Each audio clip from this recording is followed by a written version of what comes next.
Well, hi everybody. Today's a very special date. It's October the 9th of 2020, and that means we're going to celebrate what would have been John Lennon's 80th birthday. It's hard to imagine John Lennon at 80, isn't it? Um, so prior to making this video, for a while leading up to it, I was trying to think of what I would do for this occasion. I didn't want to just make a video ranking John's solo albums from my least favorite to my most favorite, because I did that for Paul McCartney and I did it for Ringo Starr, but Paul has 26 albums, Ringo has 20. John sadly only had about somewhere around 8 proper studio albums, not counting the experimental albums or live albums or anything like that. So what I thought I would do is I would rank John's albums just like I did for Paul and Ringo. And then afterwards, if you want to stick around, I hope you will, I'm going to show you quite a number of unusual, more rare John Lennon pieces that I have, okay? But before I do any of that, another idea I had for this video was I was going to, again, kind of grandstand a little bit about how I feel that John's legacy in the 21st century, or right now as we speak, is really getting tarnished a lot. Now, I didn't want this video to be too negative, so what I am going to suggest to you, and I hope you'll do this, is after this video, if you'll follow the link below that I'm leaving, I'm linking a video that I made back in 2017, about 3.5 years ago, where I discuss this very kind of situation, how I feel that, just to briefly sum it up here, I feel that on social media, John is getting trashed everywhere. I think that John Lennon, once upon a time, after he was taken from us, was unfairly hailed as this big martyr and this saintly figure, which wasn't really fair to Paul McCartney, and John wouldn't have wanted to be a saint, and that was crazy. But I feel that as the decades have passed on and John's become more and more in the past, and we've gotten social media, internet, things like that, it's gotten to the point where, unfortunately, John is now thought of in mostly negative ways by a lot of young people too, who read a lot of junk on the internet. And even though John had plenty of flaws and plenty of weaknesses and plenty of bad points, which he himself often sung about and would tell people in interviews and come clean about, there was a lot of good stuff to John, as anybody who met him and really knew him will attest to, okay? Ringo himself was once asked to find a word that would kind of pop into his head for each Beatle, he named Paul. Something, an interviewer said to Ringo, "Paul, what's the first word that comes into your mind?" And he said, "Melodic." And I think George, for George, he said, "Cool." And then when the interviewer asked Ringo, "What's the word that comes into your mind when I talk about John?" Ringo said, "Kindest." Kind of interesting. But anyway, so that's basically what I'm going to want to talk about, or I had talked about in 2017 in the video. So please link that below and check that video out. I don't want to spend the whole time dwelling on that kind of stuff. I just feel John's legacy is actually in trouble now. A lot of people don't agree with me, but if you really read around, the gossip, news reports, media, social media, internet, it's all trash, all right? So anyway, I'm going to start by, attempting to rank John's solo catalog, just the proper albums, no experimental albums or anything unusual. This is a list for me of how I feel John's albums are at this point in time. This could change, and I think there's going to be a couple of surprises in this for me from the last time I did this. So let's start. Bringing up the rear for me may surprise some people. I went with Milk and Honey. And the main reason is because this album came out after John had died, and quite frankly, it's not necessarily the way John wanted the songs to go. I don't blame Yoko. I'm very glad we got this. I thank Yoko for this album. I'm glad she put it out. But the reason it comes up last is because of that, and also the fact that they're unfinished. A lot of the songs are unfinished, and it wasn't an album that was released in John's lifetime. So I'll bring up last for that reason. So that's that. Next up, I think this is number 7. I hope I got this right. I'm going with the Rock and Roll album, which is a enjoyable rock and roll album, but I don't think John is really at his peak here. I thought some of the material was a little weak, some of it was very good.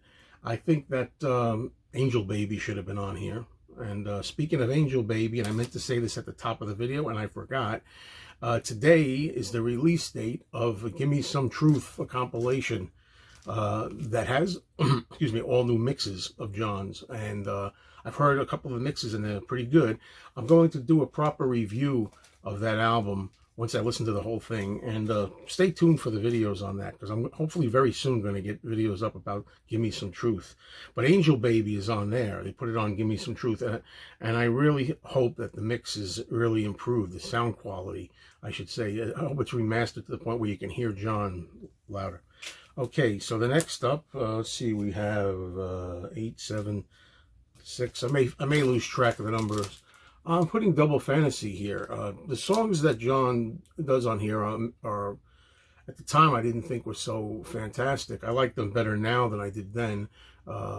Stuff like Beautiful Boy, Watching the Wheels, and Woman, those are 3 classics now. I didn't really appreciate it that much in 1980, but I don't know. I think I'm putting these in the order of John Lennon albums that I go for most when I want to hear solo Lennon, what I'll play. And that's where that falls.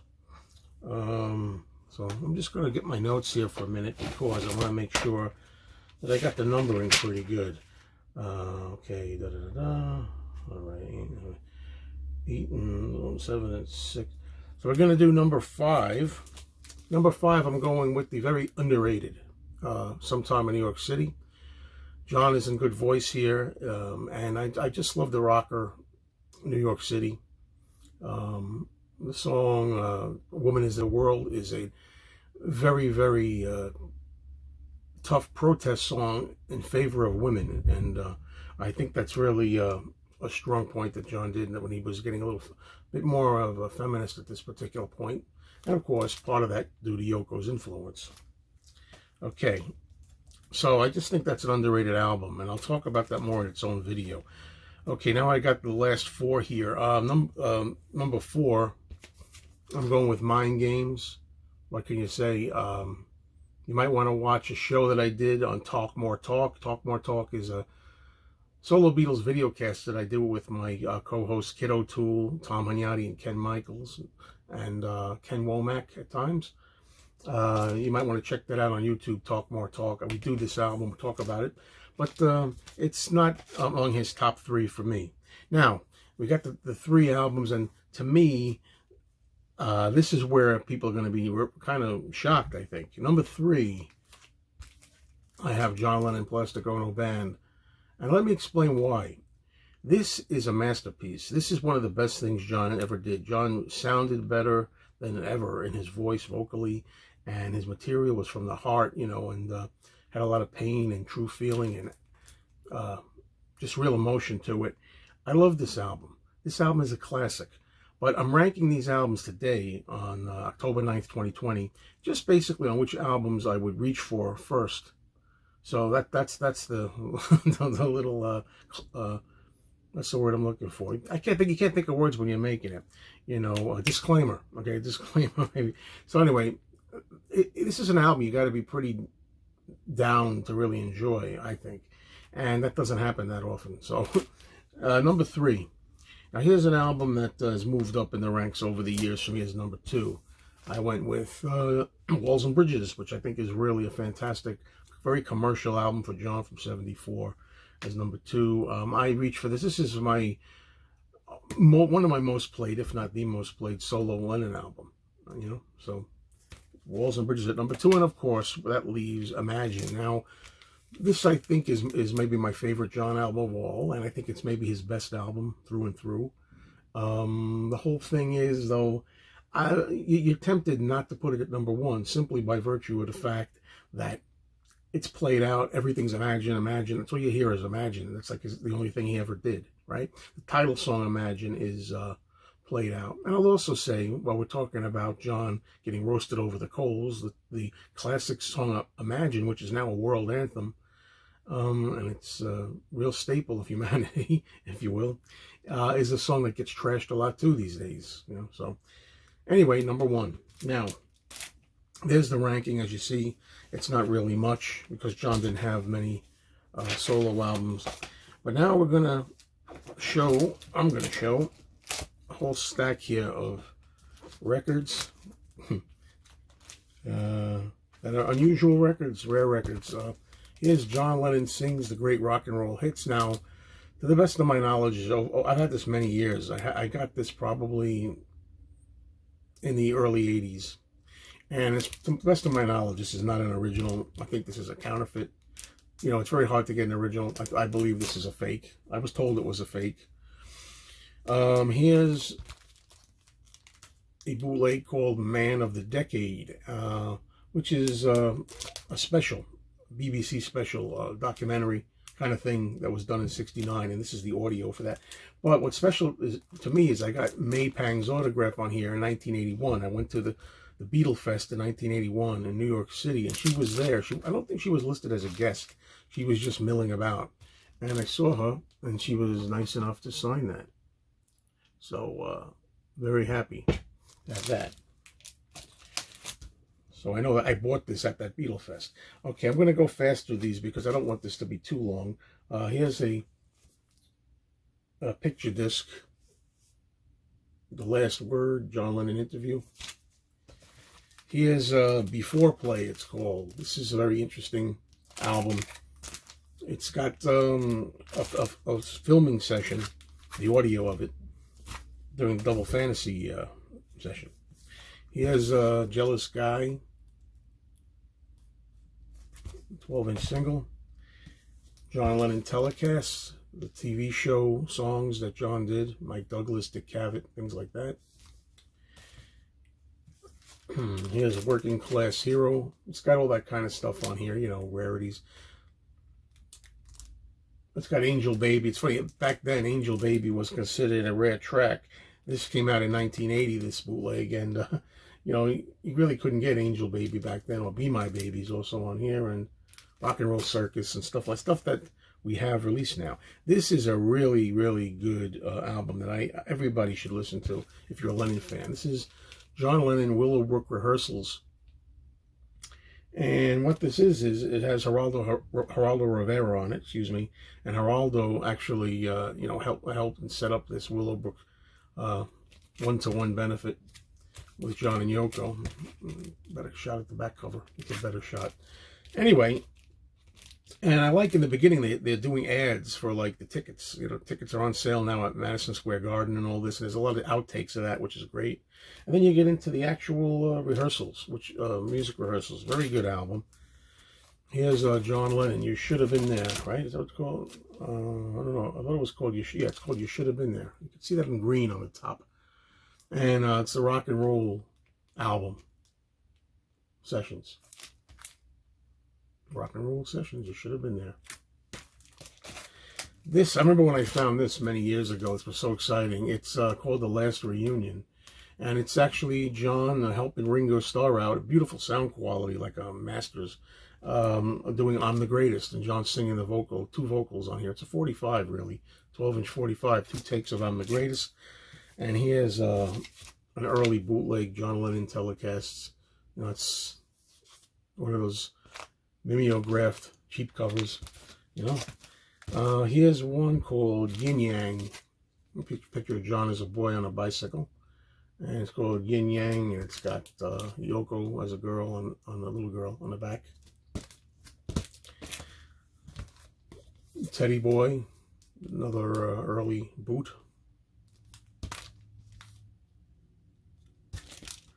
And we have some Walls and Bridges sessions here. Something Precious and Rare. I like, that's a good title. It's a lyric taken from the song Going Down on Love. David Peel and the Super Apple Band, John Lennon for President. And on the back you got a picture of Lennon and Yoko and David Peel screaming. Imagine Sessions.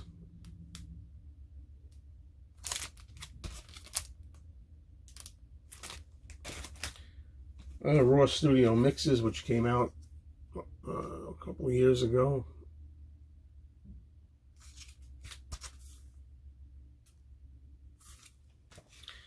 This is John Lennon and Elton John, a Japanese import of when they got together at Elton John's concert. There's a lot of Elton John on here, but also you get the John Lennon songs, you know.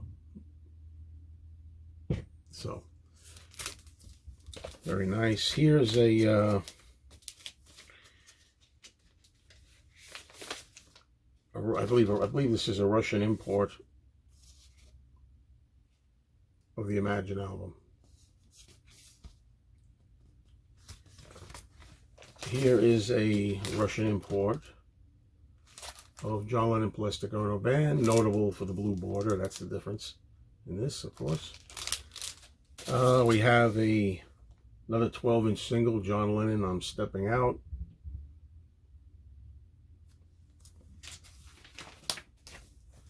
I have another 12-inch single here, John Lennon, Borrowed Time. You know, and as I go back to thinking about Milk and Honey, I love Borrowed Time. I mean, I love a lot of songs on there, don't get me wrong. It's just, I Don't Want to Face It, I love, you know, Nobody Told Me I love, but, you know, that's, Milk and Honey is an album I just play kind of least, I think. Here's a picture disc. It has excerpts from the excellent WNEW radio show from 1974. John was a guest DJ. And the whole show is not on here, unfortunately, but a lot of highlights are. And this is a fun record. And you can find that Dennis Elsa's interview, WNEW FM, 1974 in New York. I highly recommend that interview. It's about 2 hours of the best of John Lennon from his whole career. He's really on fire, and he's funny, and he's informative, and talks about the Beatles. It's really good. Okay, here's John Lennon, Nobody Told Me. This being another picture disc, not picture disc, I'm sorry, 12-inch single. It's early in the morning, folks. I'm just waking up. And the last thing I'll show here is a Double Fantasy limited edition super disc, and you can tell right away the tone of this is it's like a brown color instead of the black and white. Okay, so that's it. I'm going to end by again mentioning that today is the release of Gimme Some Truth, which is the latest John Lennon compilation. But what's notable about it this time is the mixes are really different, and John's vocals are really pronounced and brought up, because he used to like to bury the voice a lot and be more distant. So that's interesting, and I'm hoping to pick it up today. I've had no luck. I've tried to get it in advance and I couldn't. So I'm hopefully going to get what I'm looking to get is the 4 LP box set, 4 records, and I'm also looking to get the standard 2 CD set. There's also a big 2 CD set. I'm just going to get the standard just to have that to play in the car. All right. So happy birthday, John, and thank you everybody for watching.